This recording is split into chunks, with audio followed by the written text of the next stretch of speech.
Ayan, magandang hapon mga idol. Welcome back muli sa ating panibagong vlog sa ating YouTube channel, Mr. Ems TV Official, at siyempre sa ating Facebook page, Mr. Ems TV Official.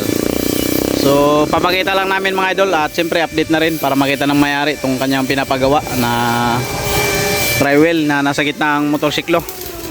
Ayan. Siyempre, ang gumagawa niya na ay si Idol Marco. Ayan, napakagwapong manggagawa. Yan. So, papakita lang namin yung mga skeleton na updated sa pinagawa ng idol natin. Yan. Kasang barako to. Yan. Bali, upgrade na rin siya mga idol. Pati itong harapan ng motor. Ayan. Pinalaparan na rin mga idol. Yan. Siyempre dito sa harap ang ginamit na materials ay mga round bar. Ayan. Mga round bar po yan mga idol. Ayan. So ito yung kanyang bubong. Ayan. Bali harapan po ito yung pinakaupan nito mga idol. Ayan. Ang likod nito parang van type. Bali diangat po siya mga idol, inaangat para pwedeng lagyan ng aircon ng nagpagawa sa atin. Target niya kasi lalagyan ng aircon mga idol. Kaya close type yung pinagawa niya. Ayan. Ang motor po pala ay pinutol na natin. Ayan o. Ayan. Putol na yan mga idol. Naka-direct na ng welding yan sa body, yung pinaka-chassis. Ayan. Siyempre lalagyan natin yan dito ng reverse gear. Diyan na nakasetup yan. Tapos yung differential papunta doon sa ilalim mga idol. Sa differential natin yan. Ayan. Naka-mags po pala yung gulong natin. Siyempre naka-disc brake po yan. Ayan.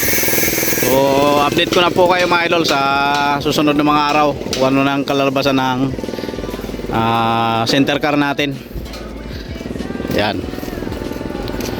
Kauna-unahang center car na gagawin natin dito sa 5B Welding Shop Kabuyaw. Ayan. Kadalasan kasi mga idol yung ginagawa na center car ay electric. Yan ang ginagawa ni Idol Eric. So ito naman sa amin ay barako na motor ang gagawin nating center car.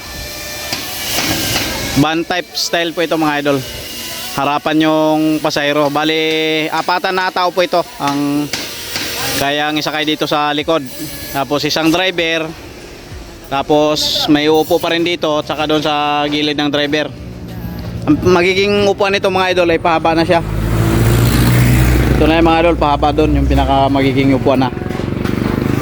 Yan. So ito yung magiging lagayan ng salamin dito. Yan. Medyo malaki-laki talaga itong project na ito mga idol. Yan. Yan. Ito tanungin natin yung guwapong gumagawa, kung anong masasabi niya dyan sa ginagawa niya. Ayan, sa mga sa mga gusto magpagawa na to, ay abangan nyo pag natapos. Yan. Sigurado to. Million views. Million views. Barrial. It's more fun in the Philippines. Ayan. Hindi lang Thailand o China yung gumagawa mga idol, marunong din tayo. Yan. Sa itsura niya pa lang, makikita na natin na talagang magandang kalalabasan niya ng unit. Yan. So abangan na lang natin mga idol yung kapanapanabik.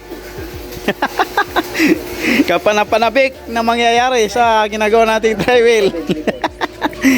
Yan, dito mga idol, flooring na yan, naka-flooring. May flooring po yan. Yan. Ayan o. So itong headlight mga idol, bali malilipat po yan dito sa harapan. Yan. Malapit na yung 20%.